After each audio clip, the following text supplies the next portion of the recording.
Saludos a todos y bienvenidos a nuestra sección de preguntas y respuestas en la que semanalmente procuro responder a las preguntas que me hacéis llegar a través de los comentarios de los vídeos y del formulario de contacto de la web. Hoy nos vamos a centrar en ampliar algunas ideas que hemos visto en el último vídeo dedicado a la lectura de libros de filosofía. En él os había ofrecido un conjunto de consejos, de trucos sencillos para afrontar la tarea de iniciar la lectura de libros de filosofía, pero algunos me habéis pedido que amplíe algunos puntos, por lo que hoy vamos a centrarnos en un conjunto de consejos un poco más avanzados que nos ayudarán a convertirnos en mejores lectores, es decir, en lectores capaces de comprender con mayor rapidez y en mayor profundidad los conceptos y argumentaciones presentes en los libros escritos por algunas de las mentes más brillantes de la historia de la humanidad. Así que hoy, en preguntas y respuestas, consejos y técnicas para convertirnos en mejores lectores de filosofía. En primer lugar, debemos comprender, debemos aceptar que ser buenos lectores de filosofía no implica ser lectores rápidos o lectores muy prolíficos. El buen lector de filosofía no es el que es capaz de leerse un libro en 3 días, ni el que es capaz de tragarse 100 libros al año. Este ritmo, esta velocidad no suelen ser compatibles, en la inmensa mayoría de los casos, con la comprensión profunda de las teorías y de los conceptos presentados en este tipo de libros. Por tanto, mi primer consejo para que podáis convertiros en mejores lectores de filosofía es que desaceleréis al máximo la velocidad y la cantidad de libros que tengáis en mente leer los próximos meses y años. De hecho, es perfectamente conveniente y muy recomendable que a lo largo de un año nos concentremos en solo 2 o 3 libros e incluso en uno solo para poder llevar a cabo una lectura verdaderamente profunda, para poder trabajar intensamente con él, dedicándole toda nuestra atención y sacando lo máximo de cada una de sus páginas. Mi segundo consejo tiene que ver con la molesta cuestión de la perseverancia. Mucha gente hoy en día quiere estar en forma, quiere tener un cuerpo perfecto y tonificado, pero consideran que ir al gimnasio es demasiado duro, una pérdida de tiempo.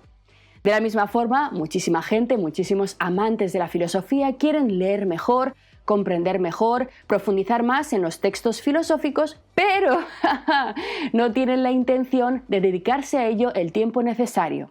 Ejercitarse, sin embargo, en la lectura es tan demandante y exigente como la autodisciplina que requiere ir al gimnasio. Probablemente muchísimos días de los que nos pasemos leyendo, al igual que muchos de los días que los deportistas pasan en el gimnasio, sentiremos aburrimiento, dificultad, falta de motivación e incluso dolor. Pero se trata de un coste absolutamente inevitable si aspiramos a alcanzar nuestra meta. En este punto suele producirse un fenómeno muy curioso, porque fijaos, cuando hablamos de los músculos, todo el mundo en general comprende a la perfección y sin el menor debate la dedicación que hay que dedicarle al cuerpo para tener un físico envidiable. Pero, curiosamente, aunque todo el mundo coincide en esto, cuando hablamos de la mente, del intelecto, de la razón, esta misma cosa no parece igual de evidente. Con su clásica ironía, si lo recordáis, al comienzo del discurso del método, Descartes, el gran racionalista moderno, habla precisamente de este extraño fenómeno y nos dice, atentos aquí, que aunque todos podamos admitir sin dificultad que no somos perfectos en cuanto al físico, que no tenemos el mejor pelo, el color de ojos más bonitos, la mejor estatura, aunque todos admitimos eso sin dificultad, en lo que hace al razonamiento, el intelecto y la comprensión, todo el mundo siente que está en plena forma. Es decir, estamos acostumbrados a admitir algunos de nuestros defectos físicos, pero raramente escucharéis a alguien admitir públicamente que le gustaría pensar mejor, aprender a razonar mejor, entender la realidad mejor. El buen sentido o la razón, nos dice irónicamente Descartes en el comienzo del discurso del método, parece ser por ello la cosa mejor repartida del mundo. Pues cada cual piensa que posee tan buena previsión de él que aun los más descontentos respecto de cualquier otra cosa no suelen apetecer más de la que ya tienen. Pero, nos recuerda Descartes, no basta en efecto con tener buen ingenio, sino que lo principal es aplicarlo bien. Y esta correcta aplicación de la razón, de la mente, de la que naturalmente todos estamos dotados, requiere, sin embargo, método y práctica. Por ello, aquellas personas que creen que la capacidad de razonar y comprender algo es algo completamente innato y que asimilar textos es algo que ocurre de forma mágica, simplemente con pasar los ojos por las páginas, simplemente con leer frases, normalmente estas personas suelen terminar extremadamente frustradas cuando se enfrentan a los libros de filosofía de altura. Pero si lo pensamos bien, esto no tiene el menor sentido. No podemos cabrearnos, no podemos enfadarnos, porque estas sensaciones simplemente tienen su origen en una visión incorrecta de las facultades intelectuales del ser humano. Si nos hubieran enseñado un poco menos de orgullo y que nuestra capacidad de comprender es también un músculo, o al menos funciona de forma muy parecida a los músculos, entenderíamos sin problema que no hay nada malo en no comprender cuando no hemos practicado. Es cierto que por todas partes nos intentan vender recetas rápidas e inmediatas para estudiar y comprender filosofía. Descartes en 60 minutos, todo Aristóteles fácil y sencillo en un instante, comprende la crítica de la razón pura en una tarde, pero todos sabéis perfectamente que estos son simples trampas, espejismos y engaños. La verdadera comprensión necesita el desarrollo de un conjunto de capacidades neuronales, de habilidades mentales que si no las ejercitamos intensamente a lo largo del tiempo, no podremos usar jamás al nivel que exige la lectura de estos libros de filosofía. Y esto solo significa una cosa, que tenemos que aprender a ir despacio. Pero, ¿cuánto tiempo hay que ir despacio?, me preguntaréis.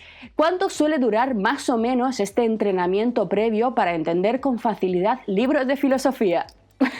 Lo siento, pero mucho tiempo. La sensación de poder leer un gran libro de filosofía que jamás habíamos leído antes y que en este proceso no sintamos ningún momento de confusión, de duda, es una experiencia extremadamente difícil de lograr y de llegar a hacerlo algún día exige una enorme cantidad de años de estudio, de práctica y de esfuerzo. Yo misma, en mi caso, he tenido el privilegio, la enorme suerte en mi vida de haberme podido dedicar de forma exclusiva e ininterrumpida al estudio y a la investigación de la filosofía los últimos 18 años de mi vida. Licenciatura, máster, doctorado, un largo periodo de investigación postdoctoral, la enseñanza académica y finalmente la creación de los cursos que todos conocéis y que me obligan a leer filosofía y a escribir sobre filosofía todos los días de mi vida. Pues yo misma, con más de ya media vida dedicada a la filosofía, estoy y me siento aún muy lejos de atreverme, de poder escalar sin cuerdas las grandes cimas del pensamiento filosófico. Yo también me atasco, me pierdo, me confundo y sigo necesitando innumerables horas de esfuerzo para poder comprender.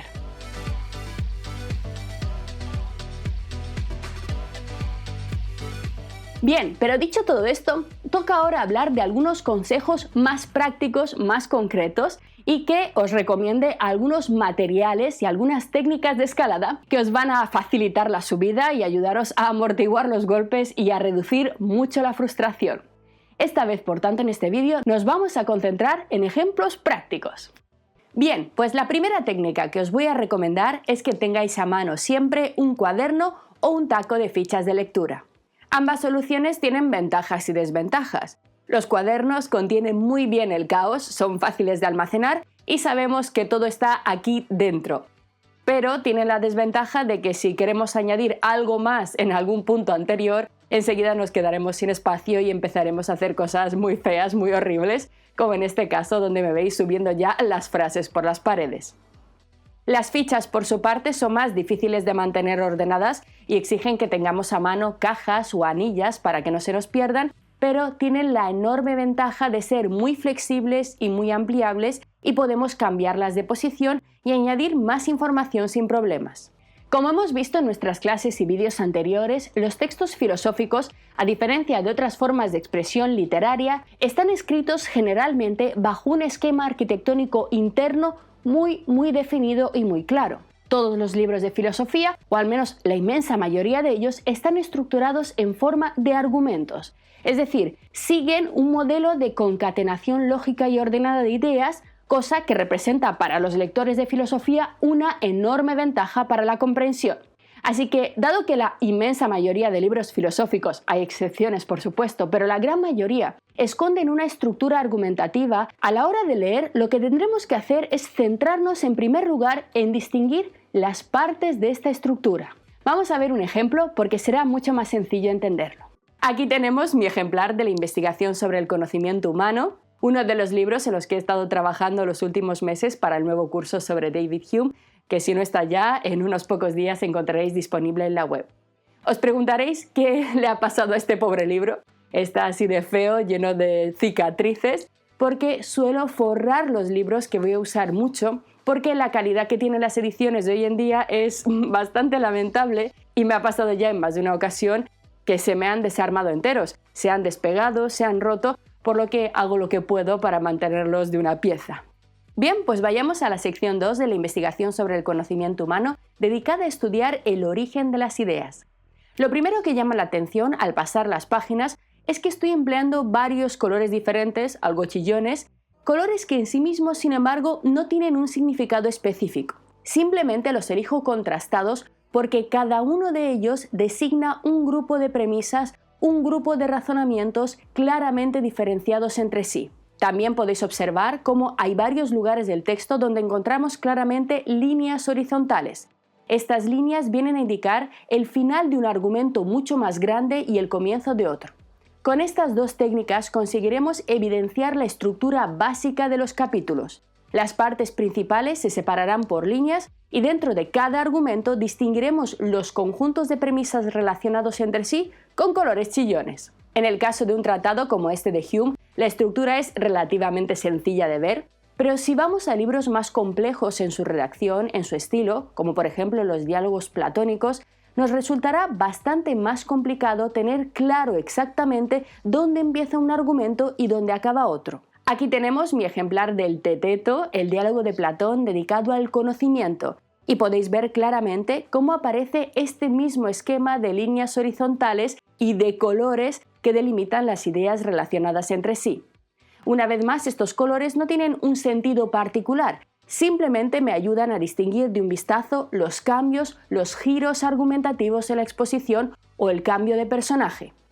Sé perfectamente que muchas personas detestan esto de anotar o subrayar los libros, pero en el caso de los textos de filosofía, esta forma de vandalismo salvaje es un camino casi imprescindible para la comprensión correcta, que además, atentos aquí, nos procura una ventaja y es que funciona como un regalo para nuestro yo futuro. Hace ya muchos años, que leí el Teteto por primera vez y que realicé todas estas anotaciones y todas estas divisiones y desde entonces no lo había vuelto a abrir. Ahora que estoy a punto de comenzar la preparación del nuevo curso de Platón, al regresar al texto me estoy encontrando con una enorme cantidad de trabajo ya hecho. Como podéis ver, no solo están divididos los argumentos claramente, sino que en los márgenes de las páginas, en su día, anoté la idea principal discutida en cada caso. Las palabras clave además están subrayadas y los comentarios y llamadas de atención ahora mismo me están ahorrando muchísimo esfuerzo. Una vez realizadas las divisiones generales del capítulo, os aconsejo ir capítulo a capítulo, poco a poco, no hacerlo del libro entero, pasaremos a analizar el interior de cada parte y ahí es donde entran en acción las fichas o notas o el cuaderno, donde hemos anotado los esquemas argumentativos de cada bloque. Volvamos a Hume, que es un ejemplo sencillo, y analicemos sus primeros párrafos. Tomemos como ejemplo el primer párrafo de la sección 2. Aquí Hume nos dice: todo el mundo admitirá sin reparos. Es decir, ya en este punto se hace en primer lugar referencia al sentido común, a la experiencia intersubjetiva evidente para todo ser humano. Por tanto, ya comenzamos a ver aquí de qué forma, qué estrategia va a seguir Hume para argumentar. A todo el mundo le resulta evidente que hay una diferencia considerable entre las percepciones de la mente cuando un hombre siente el dolor y cuando posteriormente evoca en la mente esta sensación o la anticipa en su imaginación.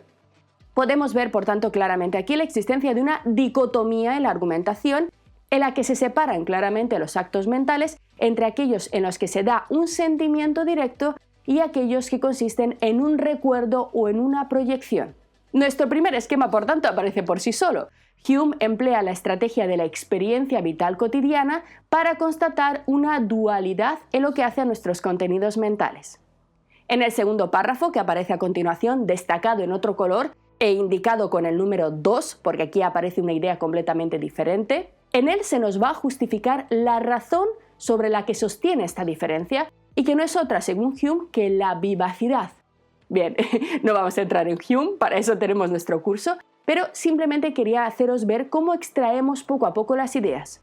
Continuaremos así con este método, extrayendo los conceptos principales y la estructura argumentativa de cada parte del texto, usando nuestras fichas o el cuaderno según nuestra preferencia. Una vez que tenemos este valioso esquema, podremos pasar al siguiente bloque y así sucesivamente. Al terminar el libro tendremos una imagen completa del esquema general de la argumentación y probablemente también encontraremos algunos puntos vacíos allí donde no hemos comprendido o no hemos entendido muy bien lo que quería decir el autor. Evidentemente, no todas las notas que vamos a ir tomando serán correctas o ni siquiera útiles. De hecho, a medida que avancemos, puede que nos demos cuenta que nos hemos equivocado a la hora de interpretar un término o una argumentación. Sin embargo, este método es una de las técnicas más eficientes para comprender en profundidad un texto. En investigación también es un método excepcional, porque solo teniendo absolutamente clara la estructura argumentativa de un texto, podremos descubrir, atentos aquí, en qué lugares el autor ha metido la pata, ha introducido una premisa injustificada o se ha sacado de la manga una teoría. Es decir, es un método que no solamente sirve para comprender el pensamiento de un autor, sino también para poder detectar sus errores, peticiones de principio y afirmaciones mal justificadas. Tras terminar el esquema de notas, generalmente lo que yo hago es volver a reunificar todas estas anotaciones en un archivo de Word. Es decir, copio todo lo que he escrito, introduciendo mis propias reflexiones para ver si he comprendido realmente la coherencia interna del texto. Este último paso, si bien refuerza y ayuda muchísimo más a la comprensión, no es sin embargo imprescindible y solo resulta recomendable para aquellos de vosotros que posteriormente necesitéis hacer algo con ese libro. Un trabajo, por ejemplo, sobre el autor o crear unos apuntes o unos guiones destinados a enseñar a otras personas las ideas centrales del autor en cuestión. Hasta que uno mismo no tiene absolutamente clara esta estructura interna del texto y aún más importante, la concatenación lógica de las ideas del autor, hasta que no pueda subir y bajar con facilidad por esta escalera conceptual y no tenga claro cómo se relacionan unas ideas con otras, difícilmente nos sentiremos cómodos con la comprensión del libro. Pero si lo vamos analizando en su estructura interna, tal como os estoy mostrando aquí, rápidamente emergerán sus partes más complicadas para nosotros de forma evidente. Como acabamos de comprobar, no es un método rápido ni sencillo, pero es la garantía absoluta del éxito. Recordad siempre que los libros de filosofía siguen una sencilla fórmula matemática por la cual lo que os van a devolver es directamente proporcional al tiempo que vosotros les entreguéis. Como hemos dicho ya en muchas otras ocasiones, leer filosofía implica de forma inevitable además la relectura. Es absolutamente imposible leer una sola vez un libro de filosofía y haberlo comprendido en su totalidad. Terminada la primera fase de lectura y de anotación de los esquemas argumentativos básicos, tocará volver a leer cada capítulo con detención para ver si seguimos comprendiéndolos de la misma forma y si tenemos una idea más o menos completa y coherente de a dónde quería llevarnos el autor. El cuarto consejo que os quiero dar para convertiros en mejores lectores de filosofía basándome en mi propia experiencia tiene que ver con la elección de los libros. La vida es corta y lamentablemente no podremos jamás leerlo todo, por lo que deberemos planificar con enorme detalle y elegir con muchísimo cuidado los libros a los cuales vamos a dedicar tamaño, tiempo y esfuerzo. No podemos gastar toda esta energía, todas estas horas, todas estas notas, todo este enorme trabajo en cualquier refrito, en cualquier libro horrible que encontremos por ahí. Los que ya me conocéis bien sabéis cuál es normalmente mi recomendación, los clásicos. Todo libro que ha sido capaz de sobrevivir 2000 años, 1000 años, 500 años, que ha logrado seguir siendo copiado, leído, admirado por generaciones y generaciones, debe ser un libro que de alguna manera y en algún aspecto debe estar diciendo algo muy importante para toda la humanidad. El principal sello de garantía de calidad que puede tener un libro, por tanto, es el filtro del tiempo. Los clásicos son clásicos porque son libros que han sido leídos y admirados por cientos y cientos de miles de personas de diferentes épocas, de diferentes culturas, religiones y orientaciones, que han pasado por tiempos extremadamente complicados para la cultura, por ejemplo, momentos en los que copiar un solo libro costaba una fortuna, un rebaño entero de cabras y años de trabajo por parte de un copista, por lo que si han llegado hasta nosotros, si han escapado de las quemas, si han atravesado las tinieblas, si han sido admirados por los griegos, por los romanos, por los cristianos, por los judíos, por los musulmanes, por los ateos y por los agnósticos, es por una muy buena razón.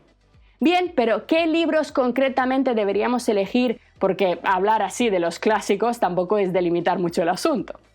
En este caso, dado que en este vídeo nos estamos centrando específicamente en técnicas para mejorar nuestra condición de lectores de filosofía, para entrenar nuestra capacidad de comprensión, en este caso no puedo contestaros esta pregunta apelando simplemente a nuestros gustos e intereses. Es decir, evidentemente cada uno de nosotros tenemos nuestros propios intereses, nos gustan cosas distintas, algunos lectores están interesados en áreas específicas del pensamiento filosófico, otros están interesados en un autor concreto, etc. Pero si estamos hablando de mejorar nuestras capacidades, mi consejo, atentos aquí, es que diversifiquéis vuestras lecturas. Es decir, que cada cierto tiempo paséis a una época, a un tema y a un autor completamente diferente del que hayáis leído con anterioridad. Muchos me habéis preguntado en muchísimas ocasiones cuál es la misteriosa razón por la que no sigo un avance puramente cronológico en la publicación de los cursos. Si conocéis mi página web, mi canal, veréis que no aparecen en un orden cronológico. Por eso varios me habéis escrito para preguntarme, oye, si has empezado con los presocráticos 1, presocráticos 2 y Sócrates, ¿por qué no has seguido inmediatamente con Platón? ¿Por qué te has detenido y te has dedicado prácticamente un año a la filosofía de David Hume? La respuesta a esta pregunta es sencilla y es motivación y desafío. Fijaos. Para lograr mantenernos motivados, interesados, concentrados, para proteger la sensación de asombro y sorpresa, para poder seguir sintiendo ese vértigo en el estómago que aparece cuando uno lee algo increíble que le da la vuelta a todo lo que había creído hasta entonces, resulta muy recomendable hacer variaciones en la lectura y no estar siempre concentrados en un mismo área, en un mismo tema o en una misma época. Es decir, la razón de mi caso, personalmente, necesito cambiar porque me aburro. Evidentemente, si estamos en un proyecto de investigación, trabajando en un tema concreto, o si estamos estudiando la carrera de filosofía, no tendremos tanta libertad de elegir. Pero, si os encontráis en un periodo de vacaciones, o estáis en un momento vital en el que ya no tenéis que dar cuentas a nadie y podéis elegir de forma completamente libre vuestras lecturas, os recomiendo saltar. Como os digo, en mi caso es la mejor forma que tengo de volver a enamorarme de la filosofía, de volver a sentir, de volver a conectar esas sensaciones intensas de la primera vez. Y esto solo lo hago adentrándome en materias y autores completamente nuevos, en formas de pensamiento que me saquen de mi zona de confort y me obliguen a hacerme a un nuevo estilo, a una nueva época, a un nuevo aparato conceptual completamente diferente. Literalmente que me hagan sufrir porque, en mi caso, solo así siento que estoy pudiendo entrenar verdaderamente nuevos músculos mentales. Pero, ¿cada cuánto debemos hacer estos cambios? ¿Con qué frecuencia, me preguntaréis? ¿Un libro distinto cada mes? ¿Un libro distinto cada semana? En absoluto. Hacer algo así sería completamente inasumible y solo nos llevaría a la confusión total. Personalmente, en mi caso, aproximadamente suelo dedicar alrededor de un año entero a cada autor, tiempo que equivale normalmente al periodo que suelo dedicar a preparar los materiales que luego vosotros podéis encontrar en los cursos y en el canal. El switch, el cambio, por tanto, debe ser brusco, pero no inmediato, porque nos debe dar tiempo a concluir este proceso de división, de notas y de lectura detenida. Pero os aseguro que estar durante varios meses leyendo, por ejemplo, a Diderot, y pasar después a bucear en el pensamiento de los presocráticos, o leer durante un tiempo a Wittgenstein y enfrentar después, por ejemplo, la Suma contra Gentiles de Tomás de Aquino, es un ejercicio absolutamente magistral para la mente porque pone nuestras capacidades lectoras y de comprensión al límite, La someterá a contextos extremadamente diferentes, muy distintos respecto a la forma de expresión y de argumentación de las ideas. Por eso, al igual que en el gimnasio, no es recomendable hacer siempre el mismo ejercicio, porque de lo contrario acabaremos pareciendo un croissant deformado. En esto de mejorar las habilidades de la mente, si nos acostumbramos a enfrentarnos a diversos estilos, podemos ser verdaderos todoterrenos. Podremos llegar a ser más capaces de abordar textos complejos con más herramientas y mejores habilidades. Esto, eso sí, quiero aclararlo, dejarlo muy claro en este punto, no es algo en absoluto recomendable para quien está comenzando a estudiar filosofía.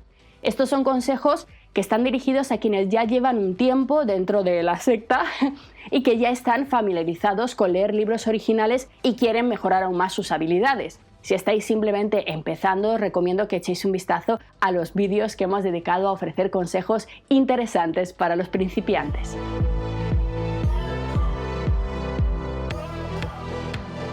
Bien, a todo lo dicho, permitidme hoy añadir una pequeña reflexión en torno a uno de los posibles orígenes de esa frustración que todos hemos sentido en algún momento, que muchos sentimos muchísimas veces a la hora de leer y no comprender, y que a algunos incluso les ha llevado a abandonar la filosofía.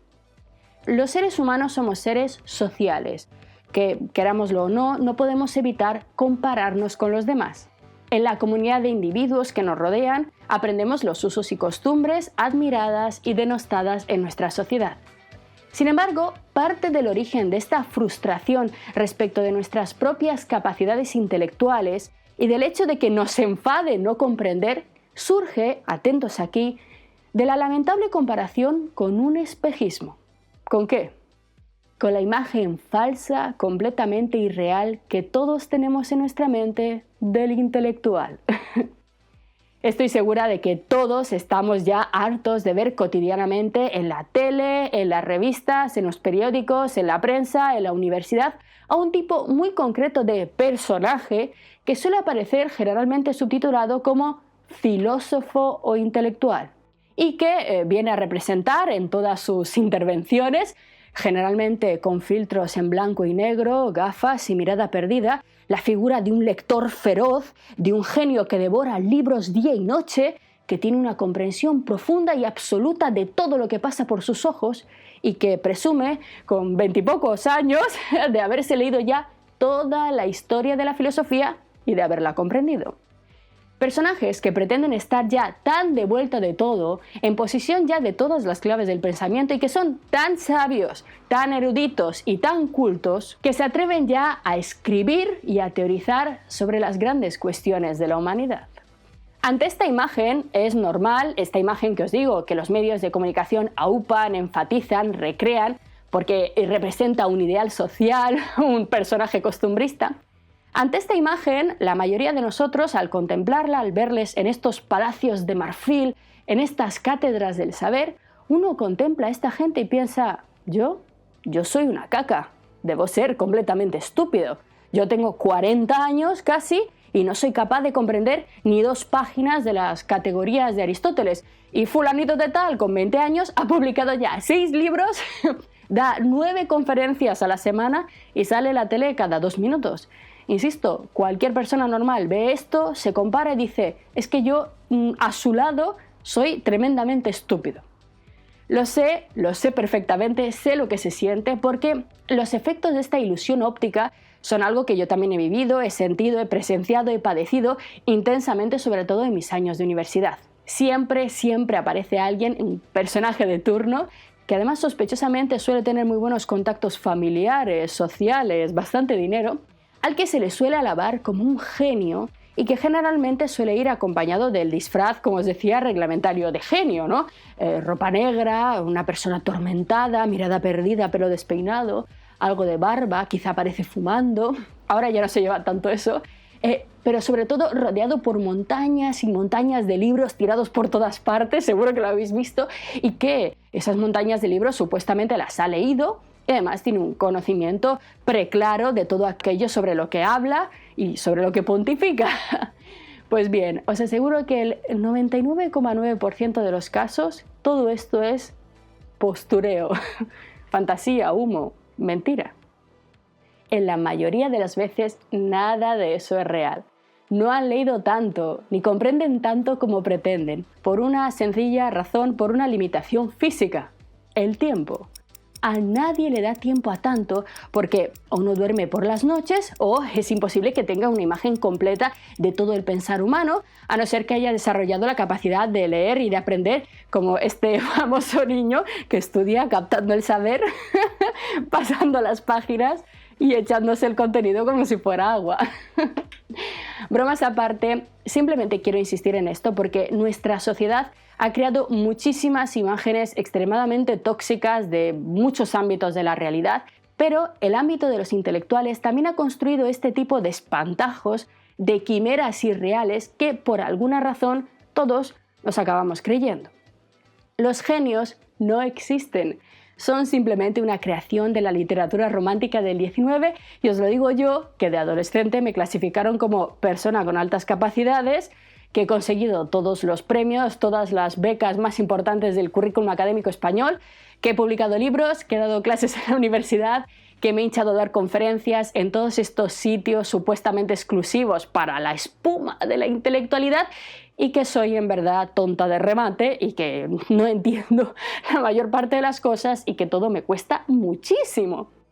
Por supuesto, he dicho 99,9, no es el caso de todos. Por supuesto, hoy en día hay pensadores contemporáneos verdaderamente relevantes, pero son muy pocos y normalmente son personas bastante entradas en edad, personas que llevan a sus hombros décadas y décadas y décadas de estudios y que además, en general, al menos los que yo conozco, no suelen gustar del espectáculo y lo que prefieren hacer es dedicarse al estudio serio, a publicar libros y artículos académicos.